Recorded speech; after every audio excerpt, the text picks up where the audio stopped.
You can't address something you haven't named. You cannot support people through something if you're pretending it isn't happening. It's middle of summer, time for a check-in. Just me sharing what's been on my mind recently, what I've been learning this year, what I've been struggling with, and what's changing in how I think about this work. This first half year has been pretty cool, full of all sorts of interesting conversations and work that has surprised me, and times when something I thought I understood turned out to be really complicated, much more so than I had even thought. And more, I look at that kind of instance and realize that's when something important is happening. I'm Manya Chilinsky, and this is Notes on Resilience. Welcome. Been doing a lot of speaking this year, and in the spring, I gave a session for the Business Continuity Institute to professionals who are dedicated to organizational resilience and crisis management. And that actually is what became a couple of episodes you may have heard recently on this feed. Then in June, I had an opportunity to lecture at MIT at a course called their Advanced Business Resiliency.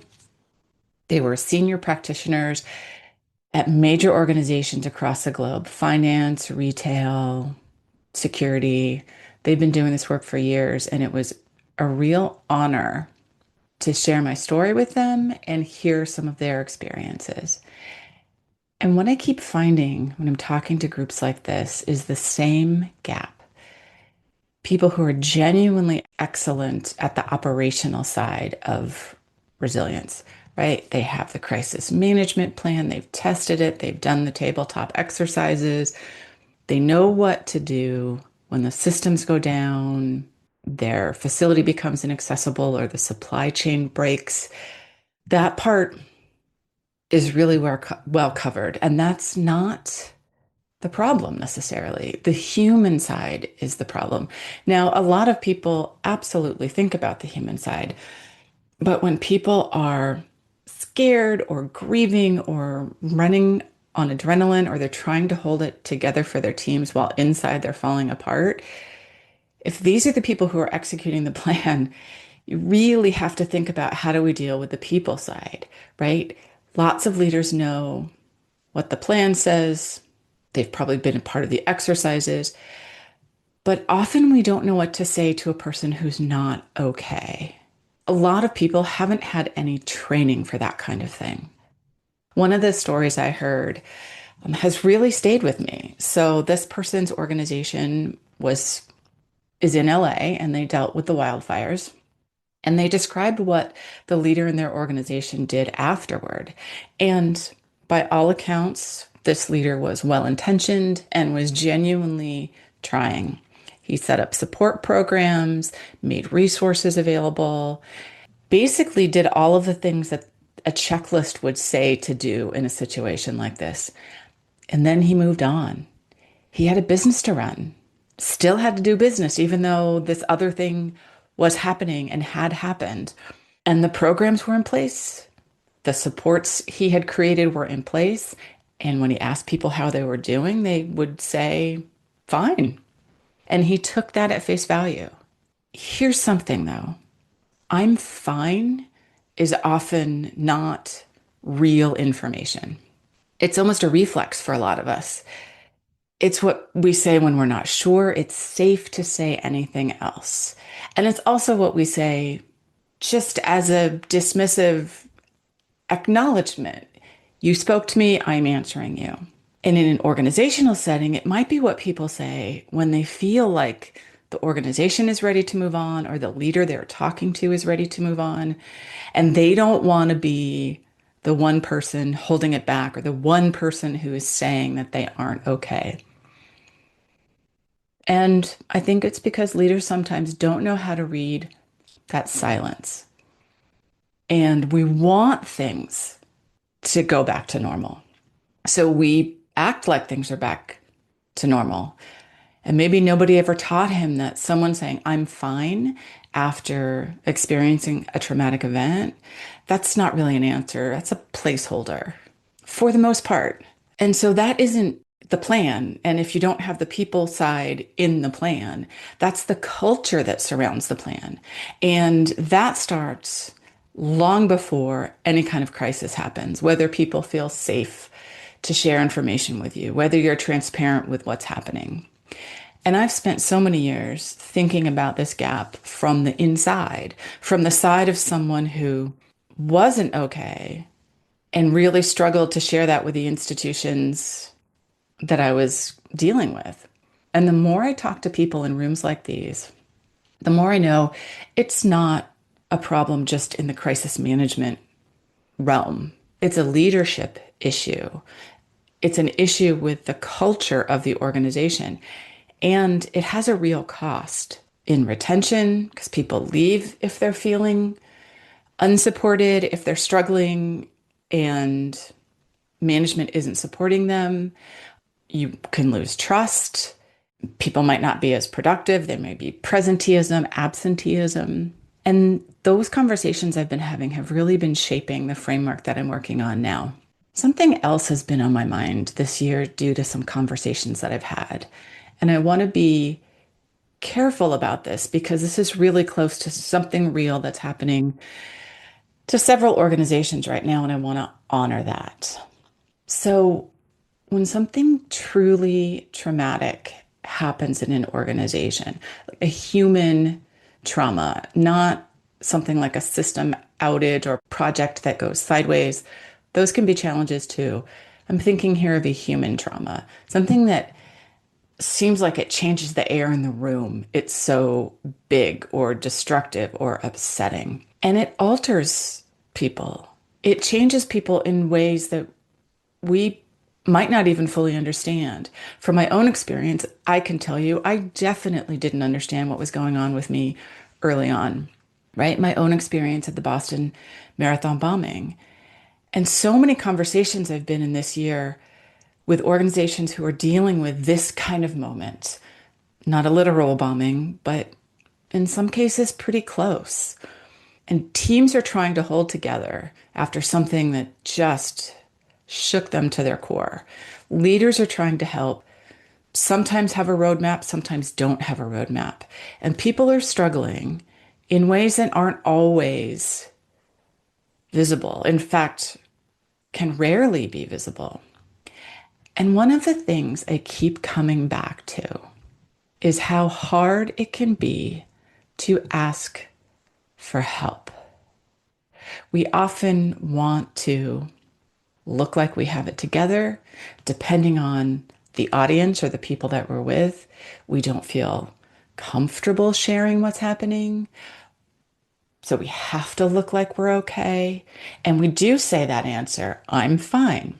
When we're talking about organizations, we're talking about being a member of a community or a workplace where there's been a trauma, it can make asking for help feel like a real risk for the individual or for the leader of the team.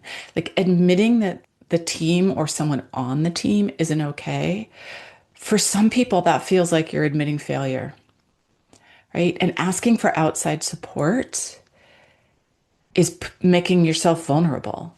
And often in an organizational setting, people don't feel safe doing that. And yet, for organizations to really recover and come back stronger, and where people come back to themselves, and it's going to be a new normal, but it's themselves.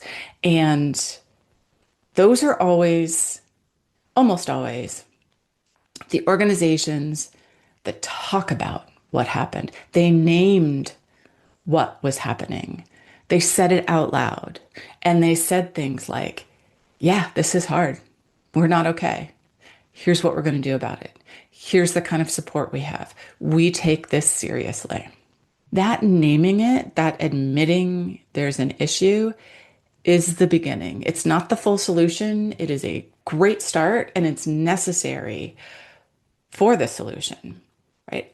I've been in conversations with people who know what has happened. They recognize the trauma. They're actively trying to figure out, what does my team need? How do I give it to them? And how do we deal with this complexity and make sure that we are truly acting in a caring and compassionate and intentional way? And it is still hard. Knowing what is happening, naming it, doesn't mean it's simple. And it doesn't make the path forward an obvious one for an organization or for an individual. It doesn't rebuild trust, and it doesn't tell a leader exactly what they should say or do to help their team. But it does make the work possible. You can't address something you haven't named. You can't support people through something you're pretending isn't happening. So that naming the issue, admitting there's an issue, that's the first act for an organization, for leaders to show they're taking it seriously. I don't think I have any neat, tidy lessons from this. I'm still in the middle of learning it alongside the people I'm working with. But I imagine that some of you may be inside an organization where something hard has happened, something difficult is going on in the community, in the workplace, and nobody has admitted it yet or named it or called it out. So just know, naming it, it's important. It's the first step. That builds the foundation for healing as a team. And it really matters. I've also been working on something for a few months now, and it's different from what I normally do on the show. I'm so excited about it. And it's a little hard to describe without giving too much away.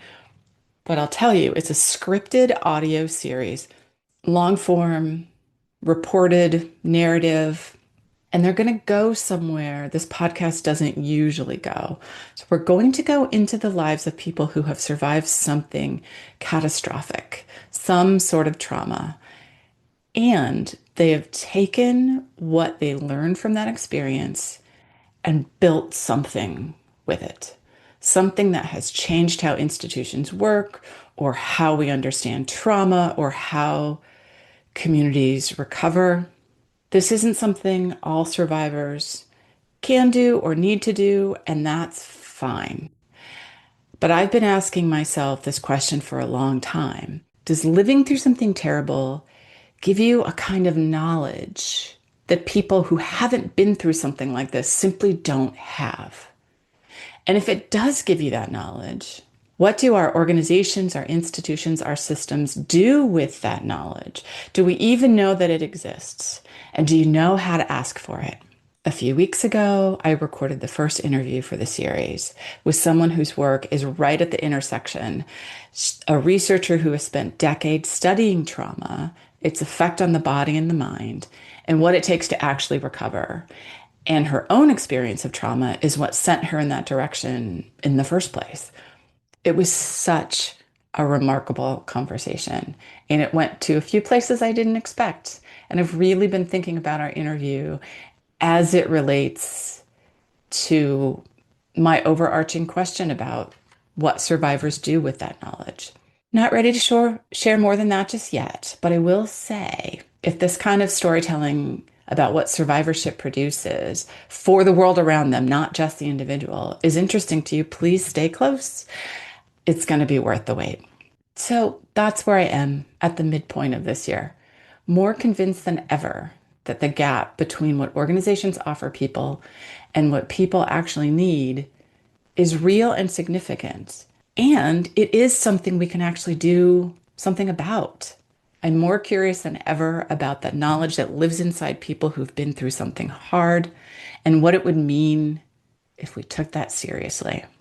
And I'm so grateful, more than I can say, for everyone who listens to this show, shares it, or contacts me to tell me how much it mattered to them. Resilience isn't just surviving something. And for some people, it can be what you build from it. And I am still building. If you have any thoughts on anything I talked about today, or there's a topic you'd like me to dig into on a future episode, let me know. You can find me at manyachilinsky.com or on LinkedIn. And if this episode resonated with you, share it. That's the best thing you can do for this show. And also, give us a rating on Apple Podcasts. Thanks for being here. I'll talk to you soon. Thank you for listening to Notes on Resilience. I'm Manya Chilinsky, a speaker and advisor. My work focuses on how leaders support people through pressure and disruption. The show is edited by Neil Panji, and it's hosted on Buzzsprout. Subscribe to the podcast to stay connected and sign up for the newsletter at manyachilinsky.com/notes for monthly insights and updates.